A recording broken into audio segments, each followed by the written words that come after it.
Hola, ¿qué tal? ¿Cómo están? Bienvenidos y muy buenas noches. Abrimos ya la ventana de la Muga y hoy lo hacemos pensando en las personas migrantes, las personas que se mueven por el mundo y que huyen de conflictos bélicos y situaciones comprometidas en sus países. El pasado día 20 se celebró el Día Internacional del Refugiado y hoy hemos invitado a Itziar Ruiz Jiménez, doctora en Relaciones Internacionales. Con ella veremos la situación actual de estas personas que huyen de su hogar, de su entorno, cómo está la legislación en extranjería y qué está haciendo verdaderamente Europa y la sociedad para evitar o de alguna manera paliar esta situación tan complicada para miles y miles de personas. En una noche en la que también vamos a fijarnos en la cartelera de cine. Viene hoy Fermín Martínez, nuestro crítico de cine, con los estrenos de este fin de semana. Los muertos no mueren, también Los días que vendrán, Muñeco diabólico y Los Japón. Son 4 de los estrenos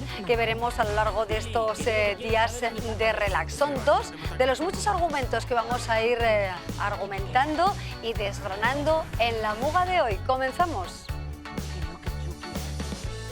La persecución, los conflictos y las violaciones de los derechos humanos siguen obligando a muchas personas a dejar su hogar, sus países y moverse a otros lugares. El pasado 20 de junio se celebraba el Día del Refugiado o de las personas en movimiento, como gusta nombrar a nuestra invitada de hoy. Aquí en Pamplona, Itziar Ruiz Jiménez Arrieta. Ella es doctora en Relaciones Internacionales en la Universidad Autónoma de Madrid y una experta en este conflicto internacional. Itziar, ¿qué tal? Bienvenida, buenas noches. Buenas noches. Gracias por acompañarnos, gracias a por estar en Pamplona y dejarnos de alguna manera una radiografía sobre la situación, decía yo, ¿no?, de las personas en movimiento, como te gusta llamar a ti.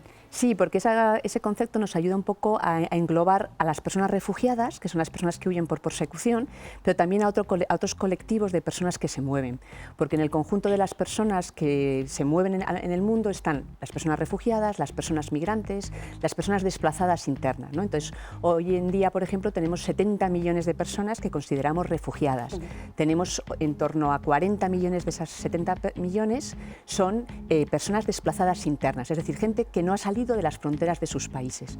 Otras 26 millones de personas serían las personas que la gente identifica como personas refugiadas. Pero luego en el mundo hay 250 millones de personas en movimiento, que incluyen también personas que están saliendo de sus países por otros múltiples motivos.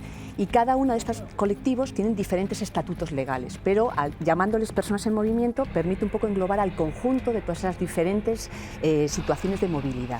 ¿Cuántos datos, verdad? Y qué grandes cifras podríamos decir para situaciones tan terribles y de tal magnitud. La ONU ha pedido apertura de fronteras. ¿Cómo interpretamos esta petición, Itziar? Bueno, yo creo que es un llamamiento que hace Naciones Unidas a recordarle a los Estados cuáles son sus obligaciones internacionales en materia de derechos humanos, ¿no? Porque cuando estamos hablando de las personas en movimiento, estamos hablando de personas que la Declaración Universal de Derechos Humanos dice que tiene derecho a tener derechos como todas las personas, ¿no? Y Naciones Unidas lo que está es alertando de que en los últimos años ha habido políticas por parte de muchos estados del mundo, incluyendo los estados europeos, incluyendo España, en las cuales se están olvidando cuáles han sido las obligaciones que firmaron cuando firmaron los tratados internacionales de derechos humanos, ¿no? ¿Y en qué nos estamos equivocando principalmente? ¿O cuáles son quizá esas obligaciones no cumplidas, quizá las más graves? Bueno, la primera de todas ellas es esto que plantea Naciones Unidas, la necesidad de que se abran canales legales y seguros para que las personas en movimiento puedan viajar. Porque si no, ¿qué es lo que ocurre? Que se ven obligadas a 3 grandes riesgos. El primero de ellos es a viajar por rutas muy inseguras, por rutas donde su vida está en peligro y, por ejemplo, yo creo que es muy importante que no olvidemos que el año pasado, solo el año pasado, en el Mediterráneo murieron más de 2.300 personas, o que a lo largo de los últimos 20 años esa frontera que es el Mediterráneo, que es una frontera porque se han cerrado los canales legales de acceso para que las personas pudieran viajar en un avión, pues han muerto más de 28.000 personas. Yo creo que es muy importante que no olvidemos que la ausencia de canales legales impide que las personas puedan subir a un avión y viajar de una manera segura y les obliga a transitar por los desiertos, a encontrarse con una enorme violencia en las rutas migratorias porque hay una serie de negocios que se están beneficiando de que los países europeos no abran canales legales y seguros. Canales legales y seguros que, por ejemplo, para las personas que huyen de persecución están obligados. Han firmado tratados que les obliga a a permitir que la gente pida asilo, por tanto que viaje y pida asilo, y después a darles protección si están huyendo de persecución. Esa es una obligación, por ejemplo, que están vulnerando. Claro, ¿qué negocios existen en torno a este drama de personas en movimiento en el mundo? Bueno, además de este negocio, que es el negocio de las rutas migratorias, que hay mucha gente que se beneficia en los países de origen, en los países en tránsito, en Marruecos, en Libia y en Turquía, o en los países de destino, aquí, hay otros dos grandes negocios. El segundo gran negocio es el negocio de la seguridad. Y es que en un contexto donde los países europeos nos están diciendo que no hay dinero para la educación, que no hay dinero para la violencia de género, que no hay dinero para la sanidad, se están cuatriplicando los fondos, es decir, sí hay dinero para otras cosas. ¿Para qué cosas? Para militarizar las fronteras, para militarizar alta mar o para pagar a países como Libia y Marruecos para que ellos hagan en nombre de Europa y de España el control migratorio. Y eso tiene unos costes en materia de violaciones de derechos humanos a las mujeres en movimiento enormes. Y eso es un negocio donde están las grandes empresas armamentísticas, están obteniendo importantes fondos de los contribuyentes europeos que no se destinan a sanidad y educación y sí se destinan a este mito de impedir la invasión, cuando en realidad no hay ninguna invasión, es totalmente falso. Es verdad que bueno, en campaña electoral hemos escuchado de todo, ¿no? E incluso, no sé si se han utilizado esas letras juntas, la palabra invasión, pero sí que es cierto que hemos visto connotaciones de corte muy negativo en relación con las personas migrantes, ¿no? Con personas que como nosotros pueden sufrir situaciones terribles en su país y tienen que abandonar sus casas, sus trabajos, sus vidas, ¿no? ¿Qué decir ante esos mensajes negativos tan absolutamente duros, ¿no? Para personas normales y corrientes, aunque no me guste decir eso? Claro, pues yo creo que el primer mensaje es ¿quién consideramos que tiene derecho a tener derechos? Y si pensamos realmente lo que dice la Declaración Universal de los Derechos Humanos, es que toda la persona, da igual el lugar que ha nacido, su nacionalidad, su credo, su sexo, su orientación sexual o su identidad de género, tiene derecho a tener derechos, no deberíamos construir políticas como hacemos que considera que hay personas que viven con nosotros, que cuidan a nuestros mayores, que trabajan en el campo, que trabajan en la construcción, que pueden vivir aquí sin derechos. Ese yo creo que es uno de los primeros argumentos que tenemos que contestar.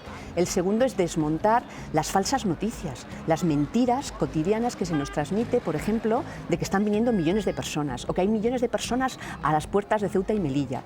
La población en movimiento es menos de un 2% de la población mundial. Menos de un 2%. ¿A quién interesa, por tanto, engrosar esas cifras? Pues a todos aquellos que se benefician de esos negocios, del negocio de las rutas, del negocio de la seguridad o del tercer gran negocio que yo creo que hay en el tema migratorio, que es que se construye todas unas políticas sobre la idea de que como supuestamente no tienen derecho a venir, no tienen derechos. Y eso es falso. Todos los tratados internacionales de derechos humanos dicen que tienen derechos.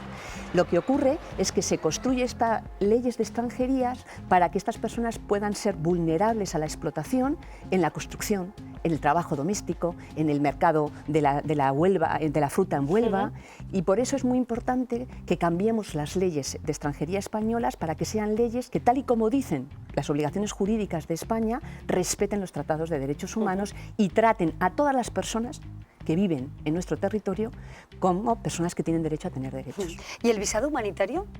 El visado humanitario es una de las propuestas que están haciendo las organizaciones de derechos humanos y defensoras de las personas en movimientos para que las personas puedan viajar por canales legales y seguros, es decir, para que se puedan subir un avión, porque una de las primeras medidas que hizo la Unión Europea y España fue impedir los canales legales de acceso, poniendo políticas de visado que hacen que la gente no se pueda subir un avión o poniendo multas a las compañías transportistas. Entonces, el visado humanitario es un mecanismo que están pidiendo las organizaciones de la sociedad civil para, por ejemplo, que se cumpla con la Convención de Ginebra del 51, que es la convención que firmó España por la que tiene que proteger a las personas refugiadas. Y en esa convención se dice que una persona puede viajar y pedir asilo en España. Entonces, el visado humanitario sería un mecanismo para permitir que esa gente no tenga que subirse a un cayuco, a una barca, o no tenga que atravesar el Sáhara y morir en el intento, sino que pueda viajar segura. Bueno, se oyen tantas frases que voy a repetir algunas de ellas, ¿no? Que vengan, pero con papeles legales. ¿Eso es posible realmente? Por supuesto. Durante toda la década de los 50, 60, 70 y 80, Europa tenía políticas de canales legales seguros y toda la gente venía con papeles. Y vino y contribuyó al desarrollo de Europa, a la creación de los estados del bienestar, a cuidar a nuestros mayores. Por tanto, durante mucho tiempo, la propia Europa ha tenido políticas para que la gente venga con papeles. El problema es cuando, por la crisis económica, por un proyecto político que surgió en los 80, lo que se ha buscado es otro tipo de políticas para que la gente venga, pero venga sin derechos.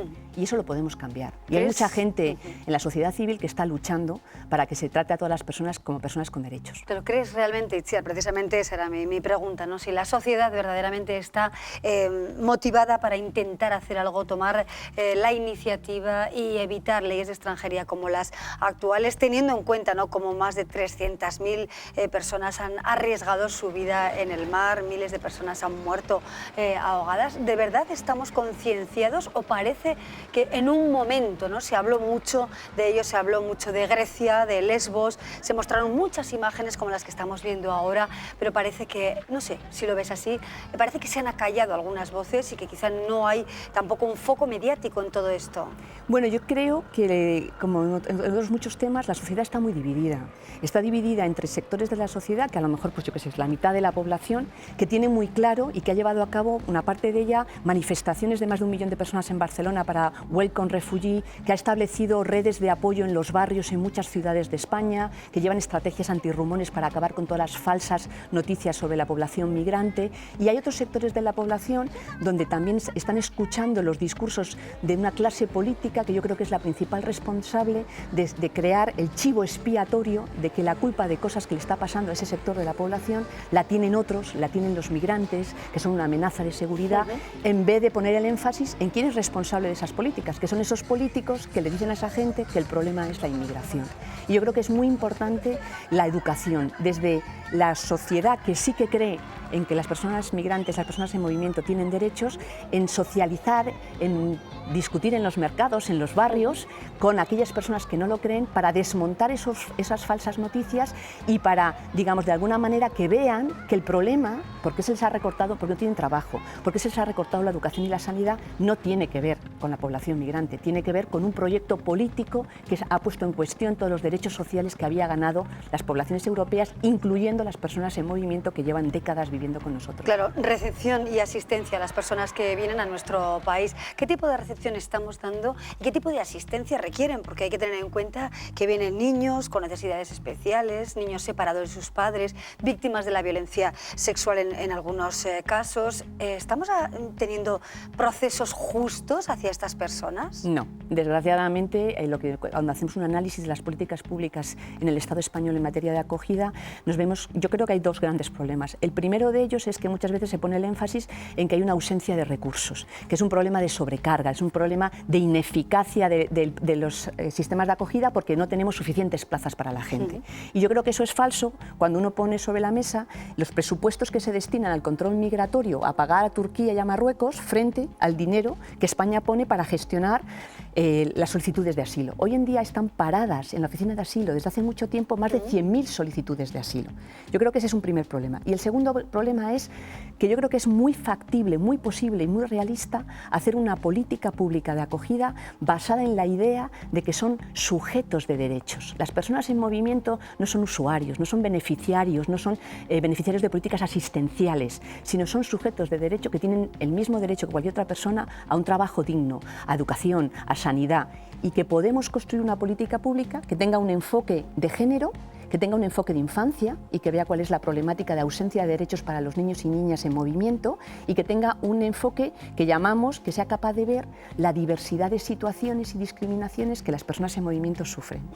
¿Renta básica para estas personas? Bueno, o renta universal, o hoy en día hay muchas propuestas políticas de cómo pasar de un tipo de política asistencial para grupos vulnerables a políticas para todo el mundo basada en derechos. Y ese todo el mundo también incluye a las personas en movimiento, porque estamos hablando de los derechos humanos, son universales y son para todas y todos.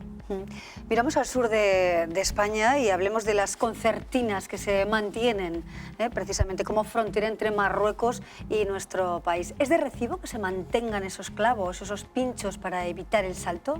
Bueno, no es de recibo que se mantengan esas medidas que generan heridas a las personas que intentan saltarlas, como no es de recibo construir en Ceuta y Melilla vallas y unos muros. En Europa Europa hay más de 1000 kilómetros de muros, es decir, 6 veces lo que era el muro de Berlín, construido en las fronteras europeas como las de Ceuta y Melilla.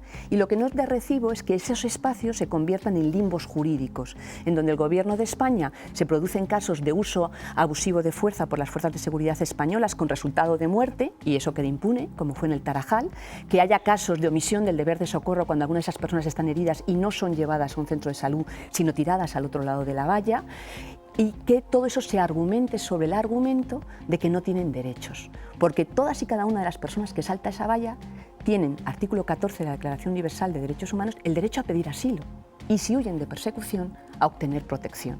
Entonces, lo que está haciendo el Gobierno de España y el resto de gobiernos europeos con esos muros por todas partes es crear zonas donde dicen que no hay derecho, que no hay derecho en el sentido de normas, que son limbos jurídicos y que por tanto no van a aplicar la legislación de derechos humanos, ¿no? Y eso es lo que no hay derecho.